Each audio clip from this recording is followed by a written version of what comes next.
എല്ലാവർക്കും എഴുന്നേൽക്കാം. നമുക്ക് 121 സങ്കീർത്തനം നമുക്ക് ചേർന്ന് വായിക്കാം.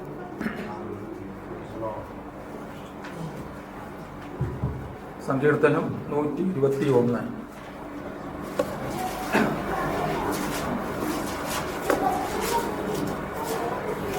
എല്ലായിടത്തും വിശ്വസിക്കുന്നു. നമുക്ക് വായിക്കാം. ഞാൻ എൻ്റെ കണ്ണുകൾ പർവ്വതങ്ങളിലേക്ക് ഉയർത്തുന്നു. എനിക്ക് സഹായം എവിടെ നിന്ന് വരും? എൻ്റെ സഹായം ആകാശത്തിന് ഭൂമിയുണ്ടാക്കി യഹോവയിൽ നിന്ന് വരുന്നു. നിന്റെ കാൽ വഴുതുവാൻ അവൻ സമ്മതിക്കുകയില്ല. നിന്നെ കാക്കുന്നവൻ മയങ്ങയില്ല. ഇസ്രായേലിന്റെ പരിപാലകൻ മയങ്ങയില്ല, ഉറങ്ങുകയില്ല. യഹോവയുടെ പരിപാലൻ, യഹോവയുടെ പ്രവാദനത്തിൽ നന്നായി. പകൽ സൂര്യനെങ്കിലും രാത്രി എങ്കിലും ബാധിക്കുകയില്ല. യഹോവ ഒരു വർഷം തട്ടാതവണ്ണം നിന്നെ പരിപാലിക്കും. അവൻ നിന്റെ പ്രാണനെ പരിപാലിക്കും. യഹോവ നിന്റെ ഗമനത്തെയും ആഗമനത്തെയും ഇന്നു മുതൽ എന്നേക്കും പരിപാലിക്കും. നമുക്കിന്ന് ഒരാൾക്ക് ഈ സങ്കീർത്തനം ഓർത്ത് നമുക്ക് പ്രാർത്ഥിക്കാം.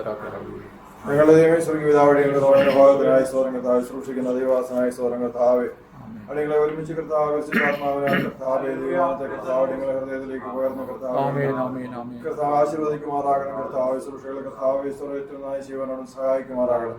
കൃപ കൂടെ ഇരിക്കുമാറാകണം. പ്രാർത്ഥനയായ സ്തോത്രം യേശുവിന്റെ നാമത്തിൽ.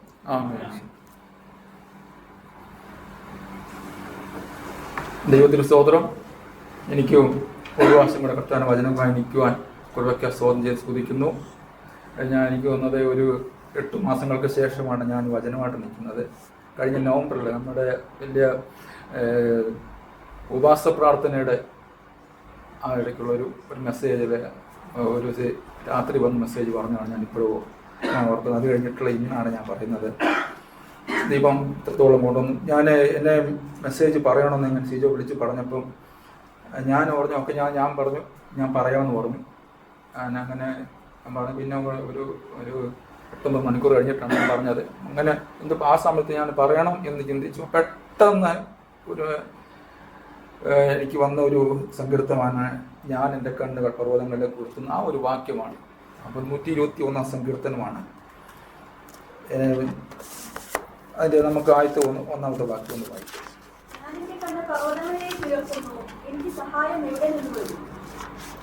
ഞാൻ എൻ്റെ കണ്ണുകൾ പർവ്വതങ്ങളിലേക്ക് ഉയർത്തുന്നു. ഇതിൻ്റെ ഒരു ആമുഖം ഞാൻ പറയും. ഇത് ആരോഹണ ഗീതമാണ് എഴുതി വെച്ചിരിക്കുന്നത്. ഹെഡിങ് യഹോവ ഇസ്രായേലിൻ്റെ പരിപാലകൻ. ഇതിൻ്റെ ആരോഹണ ഗീതമാണ്. ഇതൊരു ആരോഹണ ഗീതമായിട്ടാണ് ഇതിൻ്റെ എഴുതി വെച്ചിരിക്കുന്നത്. അപ്പം ഞാൻ എൻ്റെ കണ്ണുകൾ പർവ്വതങ്ങളിലേക്ക് ഉയർത്തുന്നു. എനിക്ക് സഹായം എവിടെ നിന്ന് വരും? ഞാനിങ്ങനെ ചിന്തിക്കുമ്പം പർവ്വതങ്ങൾക്കും ഈ മലകളൊക്കെ ഒരുപോലാണല്ലോ. ഇപ്പം പർവ്വതങ്ങൾക്കും മലകൾക്കൊക്കെ ഒത്തിരി ഇമ്പോർട്ടൻ്റ് ഒത്തിരി ബൈബിളിൽ ഒത്തിരി ഇമ്പോർട്ടൻ്റ് കൊടുത്തിട്ടുണ്ട്. ഈ പർവ്വതങ്ങൾക്ക് നമുക്ക് ഒത്തിരി വാക്യം നമുക്ക് പുറപ്പാട് പുസ്തകത്തിലാണെങ്കിലും എല്ലാ മിക്ക പുസ്തകത്തിലാണെങ്കിലും മലകൾക്കൊക്കെ ഒത്തിരി ഇമ്പോർട്ടൻ്റ് കൊടുത്തിട്ടുണ്ട് ദൈവം. അപ്പം ഇതിനകത്ത് പറഞ്ഞിരിക്കും ഞാൻ എൻ്റെ കണ്ണുകൾ പർവ്വതങ്ങളിലേക്ക് ഉയർത്തുന്നു. അപ്പം അതിനകത്ത് ഞാനൊരു വാക്യം പറയാം. അതിനകത്ത് വായിക്കണേ. ഉൽപ്പത്തി 22:2. അപ്പോൾ അവൻ നിന്റെ മകനെ നീ സ്നേഹിക്കുന്ന നിന്റെ ഏകജാതനായ ഇസ്ഹാക്കിനെ തന്നെ കൂട്ടിക്കൊണ്ട് മോറിയ ദേശത്തു ചെന്ന് അവിടെ ഞാൻ നിന്നോട് കൽപ്പിക്കുന്ന ഒരു മലയിൽ അവനെ ഹോമയാഗം കഴിക്കാൻ അരുളി ചെയ്തു. അവിടെ ഒരു മല കാണുന്നുണ്ട്. ദൈവത്തിന് യാഗം കഴിക്കാൻ ദൈവം പറഞ്ഞിരിക്കുന്നത് ഇന്ന മലയില്, മോറിയ മലയില്. അതിനകത്ത് പിന്നെ മത്തായി 4:8.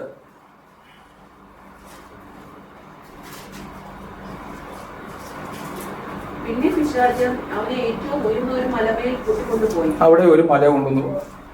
അവിടെ ഒരു മലയിലാണ് കൊണ്ടുപോയത്.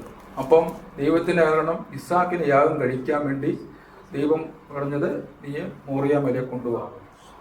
ദൈവത്തെ പരീക്ഷിക്കാതെ ദൈവത്തെ സാത്താൻ കൊണ്ടുപോയത്. സാത്താൻ പറഞ്ഞു നീ ഇന്ന മല എടുത്ത് വരും. കാരണം ആ മലയിലാണ്. കാരണം മലകൾക്ക് ഒത്തിരിയും പ്രാധാന്യം കൊടുക്കുന്ന ഒരു ഇതാണ്. ലൂക്കോസ് 22:39.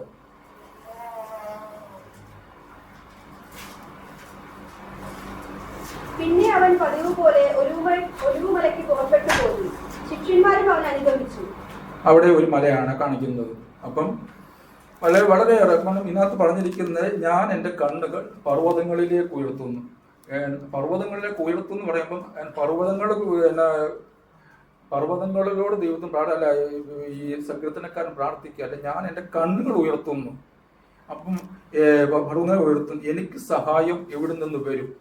അപ്പം ആ ഒരു ചോദ്യം കൊണ്ട് നിർത്തുവല്ല, എനിക്ക് സഹായം എവിടെ നിന്ന് വരും.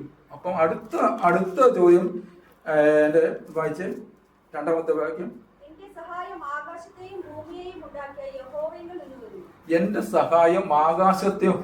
ഉണ്ടാക്കിയ യഹോവയിൽ നിന്ന് വരുന്നു. എന്തൊരു ഉറപ്പല്ലേ അല്ലേ?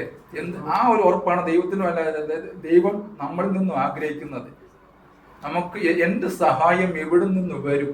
നമുക്ക് എപ്പോഴും സഹായത്തിന്റെ ആവശ്യമുണ്ട് അല്ലേ? ദൈവത്തിന് സഹായം. പക്ഷെ മറ്റു ജാതികളൊക്കെയാണ് ദൈവത്തിന്റെ നമ്മൾ വിളിക്കുന്ന ദൈവത്തിന്റെ, അവർക്ക് സഹായം ഇല്ലാതെ അവർ ജീവിക്കുന്നത്. പക്ഷെ നമുക്കെപ്പോഴും ദൈവമക്കൾക്ക് എപ്പോഴും ദൈവത്തിന് സഹായം ഇല്ലാതെ നമുക്ക് മുന്നോട്ട് പോകാൻ പറ്റത്തില്ലെന്നാണ് അത് പറയുന്നത്. ഞാൻ എൻ്റെ സഹായം ആകാശത്തെയും ഭൂമിയും ഉണ്ടാക്കിയ യഹോവയിൽ നിന്ന് വരുന്നു.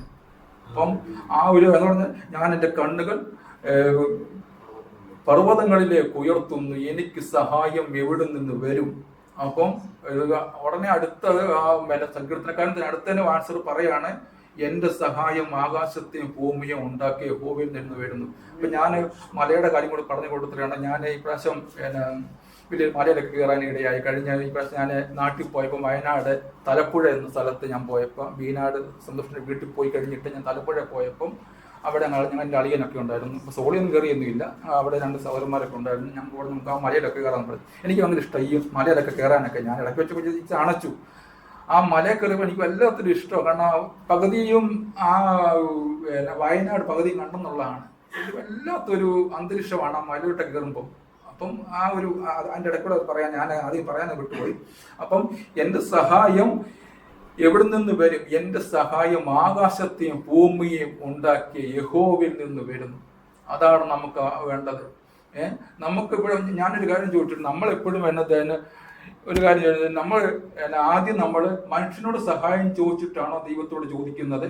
ആദ്യം അതോ ദൈവത്തോട് ചോദിച്ചു കഴിഞ്ഞിട്ട് നമ്മൾ മനുഷ്യനോട് സഹായം ചോദിക്കാറുണ്ടോ? അതോ നമ്മൾ രണ്ടുപേരോട് ഒരുപോലെ ചോദിക്കാറുണ്ടോ? ദൈവം ആഗ്രഹിക്കുന്ന നമുക്കിപ്പോൾ നമ്മുടെ കുഞ്ഞിനാണെങ്കിലും നമ്മുടെ ആരെങ്കിലും ആണെങ്കിലും നമുക്കൊരു എന്തെങ്കിലും പനിയോ എന്തെങ്കിലും വന്ന ആശുപത്രി പോയോ, മരുന്ന് കഴിച്ചോ എന്നൊക്കെ നമ്മൾ ചോദിക്കുന്നത്.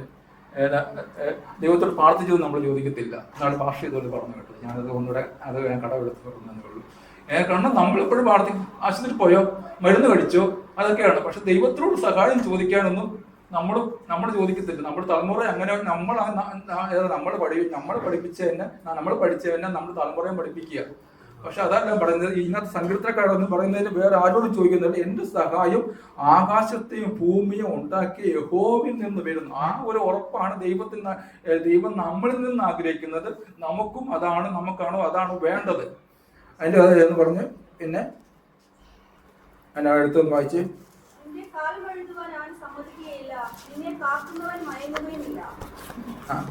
കാൽ വഴുതുവാൻ അവൻ സമ്മതിക്കുകയില്ല.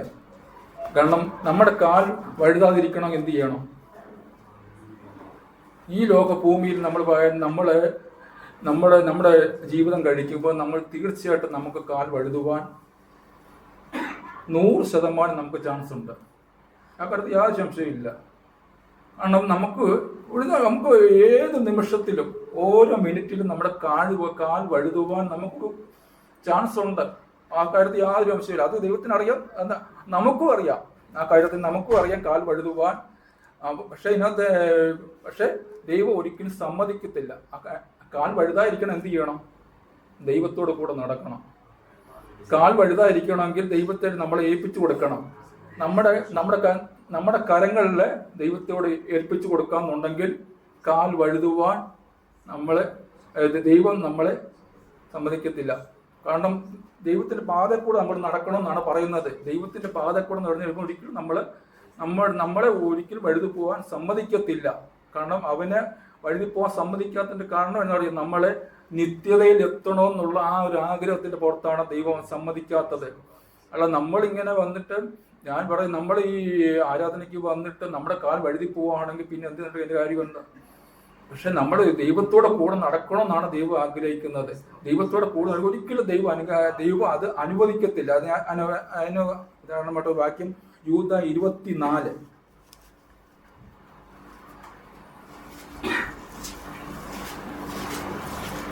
വീരാതുവണ്ണം നിങ്ങളെ സൂക്ഷിച്ചു. തന്റെ മഹിമാസന്നിധിയിൽ കളങ്കമില്ലാത്തവരായി ആനന്ദത്തോടെ നിർത്തുവാൻ ശക്തിയുള്ളവന് നമ്മുടെ കർത്താവായ യേശുക്രിസ്തു മുഖാന്തരം നമ്മുടെ രക്ഷിതാവായ ഏക ദൈവത്തിന് തന്നെ സർവകാലത്തിനു മുമ്പേ ഇപ്പോഴും വീഴാതെ വണ്ണം നമ്മളെ സൂക്ഷിച്ച് തൻ്റെ മഹിമാ ദിവസത്തിൽ നമ്മളെ കൂട്ടിക്കൊണ്ടുപോകാൻ വേണ്ടിയാണ് ദൈവം നമ്മളെ കാൽ വഴുതി പോവാൻ സമ്മതിക്കാത്തത്.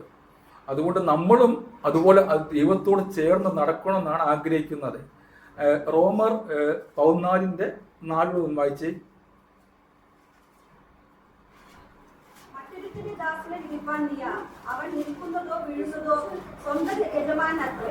അതെ അതെ, മറ്റൊരു സഹോദരനെ വീഴ്ത്തിപ്പാൻ നമ്മൾ ആരെ കാണണം? അവൻ നിൽക്കുന്നത് വായിച്ചത് ഒന്നുകൂടെ. അതെ അതെ, അവൻ നിൽക്കുകയും ചെയ്യും. നമ്മൾ ഒരാളെ വിധിപ്പാൻ അവൻ അങ്ങനെ നടക്കുന്നല്ലോ, അല്ല, നമ്മളത് വിളിക്കുക. നമുക്ക് നമ്മുടെ പാത എപ്പോഴും ചിന്തിച്ചാൽ മതി. നമ്മൾ എങ്ങനെ നടക്കുന്നു എന്ന് ചിന്തിച്ചാൽ മതി. മറ്റുള്ളവരെങ്ങനെ നടക്കുന്നതല്ല. നമുക്ക് നമ്മുടെ കാര്യം, നമ്മുടെ ദൈവത്തോടെ കൂടെ നടക്കുന്നുണ്ടോ? ദൈവം അത് തീർച്ചയായിട്ടും ആ കാൽ വഴുതുവാൻ അവൻ സമ്മതിക്കുകയില്ല. അതിൻ്റെ താഴത്തെ വാക്യം പറഞ്ഞ സങ്കീർത്തനത്തിന്റെ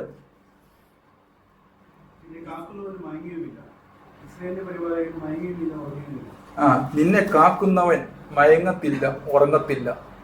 ഉണ്ടോ? ദൈവം നമ്മുടെ എന്തെല്ലാം സംരക്ഷണം കേൾക്കുന്നല്ലേ. ദൈവം ഉറങ്ങാതെ മയങ്ങാതെ, ദൈവത്തിന് ഒരിക്കലും ദൈവത്തിന് അത് പറ്റത്തില്ല. പക്ഷെ നമ്മൾ എന്ത് ചെയ്യണം?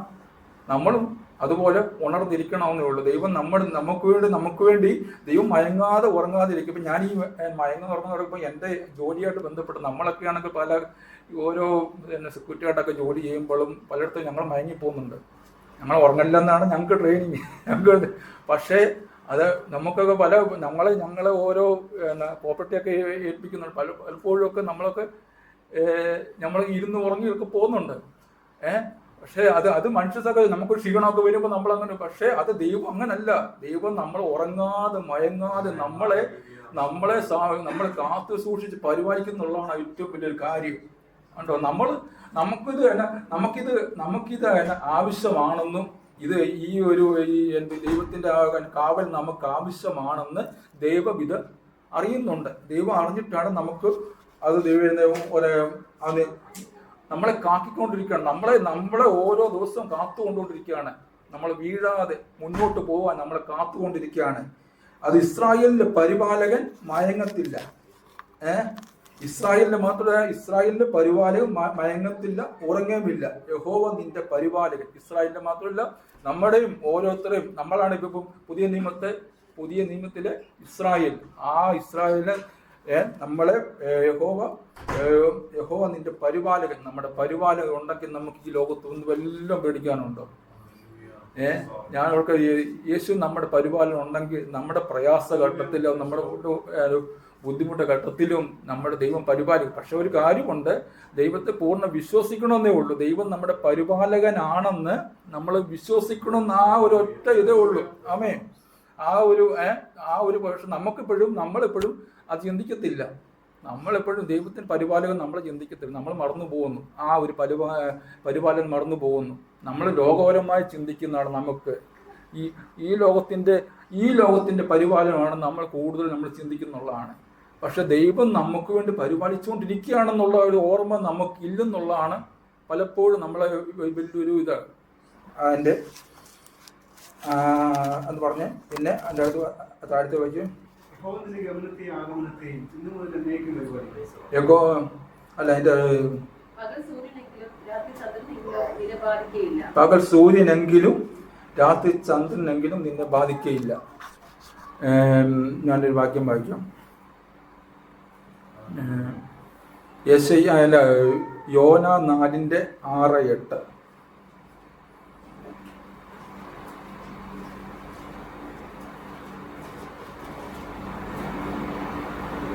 യോനായി അവന്റെ സങ്കടത്തിൽ നിന്ന് വിടുവിപ്പാൻ തക്കവണ്ണം അവന്റെ തലയ്ക്ക് തണലായിരിക്കേണ്ടതിന് യഹോവയായ ദൈവം ഒരു ആവണം കൽപ്പിച്ചുണ്ടാക്കി. അവിടെ കണ്ടോ, അവന്റെ തലയ്ക്ക് ഒരു ആവണക്കണ്ണം ഇത് കൽപ്പിച്ചുണ്ടാക്കി. പക്ഷെ അത് ഉണങ്ങിപ്പോയി, പിന്നീട് അത് ഉണങ്ങിപ്പോയി. പക്ഷെ അത് അത് കൽപ്പിച്ചുണ്ടാക്കി. എന്ത് മാത്രമല്ല, എന്തൊരു സേഫ്റ്റിയാണ് ഇരുന്നത് അല്ലേ? കാരണം അത്രയ്ക്ക് ഓരോ ദിവസവും നമ്മളെ വഴി നടത്തുന്നുള്ളതാണ് ഓരോന്ന് അല്ലേ? ഒരു കുഞ്ഞിനെ നമ്മുടെ ഒരു കുഞ്ഞിനെ എങ്ങനെ നമ്മൾ കൊണ്ടു നടക്കുന്നു, അതിനെക്കാട്ടിലും നമുക്ക് പറഞ്ഞറിയിക്കാൻ പറ്റാത്ത പോലത്തെ ഒരു രീതിയിലാണ് ദൈവം നമ്മളെ കാത്തുകൊണ്ട് പോകുന്നത്. നമുക്ക് നമ്മുടെ കുഞ്ഞിനെ നമുക്ക് വെയിലടിക്കാൻ നമ്മൾ സമ്മതിക്കുന്നുണ്ടോ? പകൽ സൂര്യനെങ്കിലും രാത്രി ചന്ദ്രനെങ്കിലും, ഒരു ചന്ദ്രൻ എന്ന് പറഞ്ഞാൽ ചന്ദ്രദോഷം എന്നാണ് എനിക്ക് കിട്ടിയാനിടയാതെ. ഇപ്പം പകൽ സൂര്യനെങ്കിലും രാത്രി ചന്ദ്രദോഷം നമുക്ക് ഭവിക്കത്തില്ല. ആ രീതി കൂടാണ് നമ്മളെ കൊണ്ടുപോകുന്നത്. നമ്മൾ എപ്പോഴും അത് മറന്നു പോകുന്നുള്ളതാണ്. എൻ്റെ വെളിപ്പാട് പുസ്തകം 16:8-9. നാലാമത്തവൻ തന്റെ കലശം സൂര്യനിൽ ഒഴിച്ചു. അപ്പോൾ തീ കൊണ്ട് മനുഷ്യരെ ചുടുവാൻ തക്കവണ്ണം അതിന് അധികാരം ലഭിച്ചു. മനുഷ്യർ അത്യുഷ്ണത്താൽ വെന്തുപോയി. അവിടെയും ചൂടിന്റെ ആധിക്യത്തെ ഉണ്ടായി. ആ ചൂടിന്റെ ആധിക്യത്തിലൂടെയാണ് അവർ ആ അത്യുഷ്ണത്താൽ വെന്തുപോയത്. പക്ഷെ അത് അവിടെ നല്ല ദൈവം നമ്മളെ പരിപാലിക്കുന്നുള്ളതാണ്. എങ്ങനെ പരിപാലിക്കും? ദൈവത്തെ അറിയുന്നവർക്ക്, ദൈവത്തെ സന്തുഷ്ടത സ്വീകരിക്കുന്നവർക്ക്, ദൈവത്തിൽ മുന്നോട്ട് പോകുന്നവർക്ക് ദൈവത്തിന്റെ പരിപാലം ദൈവം നമ്മളെ പരിപാലിക്കുന്നുള്ളതാണ്. ആ സൂര്യനെങ്കിലും ചന്ദ്രനെങ്കിലും ആ ചന്ദ്രദോഷമെങ്കിലും ദൈവം നമ്മളെ പരിപാലിക്കും ഓരോ ദിവസവും. ഒന്ന് വായിച്ച് അതിന്റെ താഴത്തെ യഹോവ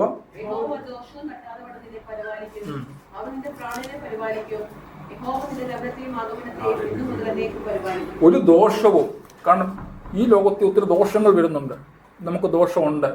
ആ ദോഷങ്ങളൊന്നും നമുക്ക് വെട്ടാതെ, ഒരു ദോഷവും വരാതെ ദൈവം നമ്മളെ പരിപാലിക്കുന്നുള്ളതാണ്. പക്ഷെ അത് ഒരു ദോഷവും തട്ടാതെ കൊണ്ട് നിന്നെ പരിപാലിക്കും യഹോവ. നിന്റെ പ്രാണനെ ദൈവം പരിപാലിക്കുന്നുള്ളതാണ്.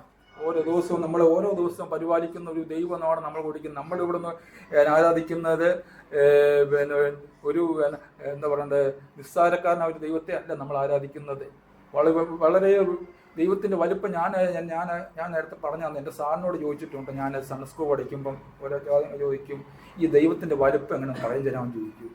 അപ്പം വേറെ എന്നോട് പറഞ്ഞിട്ടുണ്ട്, ഷിബു, ഈ ദൈവത്തിന്റെ വലുപ്പം നിനക്ക് എത്ര തലയുണ്ടെങ്കിലും ആ തലയെ നിനക്ക് ചിന്തിച്ചു കൂട്ടാൻ പറ്റാത്ത പോലത്തെ ഒരു വലുപ്പമാണ്.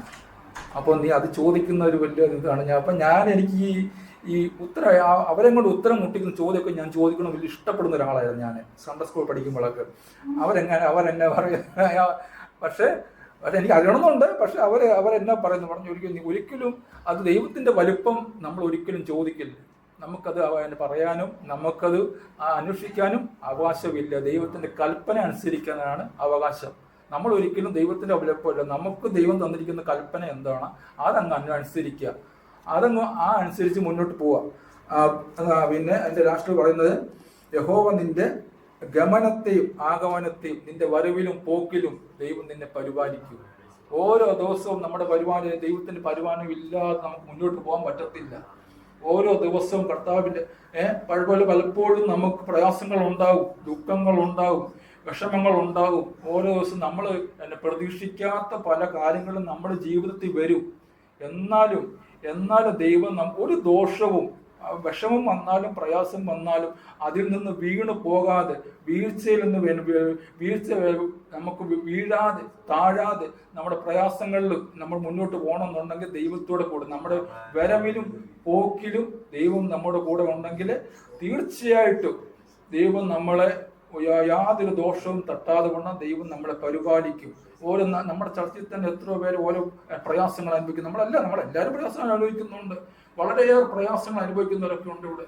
പക്ഷെ അവിടെ ഞാൻ പറയുന്നത് ഒരിക്കലും ദൈവം ഒരിക്കലും വീഴാതെ നമുക്ക് വിഷമം വന്നാലും ഒരിക്കലും തകർന്നു പോകാതിരിക്കാൻ ദൈവം തീർച്ചയായിട്ടും നമ്മുടെ കൂടെ ഇരിക്കും. ദൈവം നമ്മുടെ കൂടെ നമ്മുടെ ദൈവത്തോട് നടന്നാൽ മതി. തീർച്ചയായിട്ടും നമ്മൾ ഒരിക്കലും ആ ഒരു പ്രയാസം വിട്ടു പോകാതെ ദൈവം നമ്മുടെ പോക്കില്, നമ്മുടെ വരവില്, നമ്മുടെ ഇടപാടില്, നമ്മുടെ ഓരോ രീതിയിലും ദൈവം നമ്മുടെ കൂടെ ഉണ്ടെന്നുള്ള ആ വിശ്വാസത്തിന്റെ പുറത്ത് പോവാന്നുണ്ടെങ്കിൽ ആ ഒരു ഉറപ്പാണ് ദൈവം നമ്മളിൽ നിന്ന് ആഗ്രഹിക്കുന്നതും നമുക്കും അതാണ് വേണ്ടത്. ആ രീതിയിൽ മുന്നോട്ട് പോകുവാൻ ഒരു കിടന്നു കളിച്ചുകൊണ്ട് ഞാൻ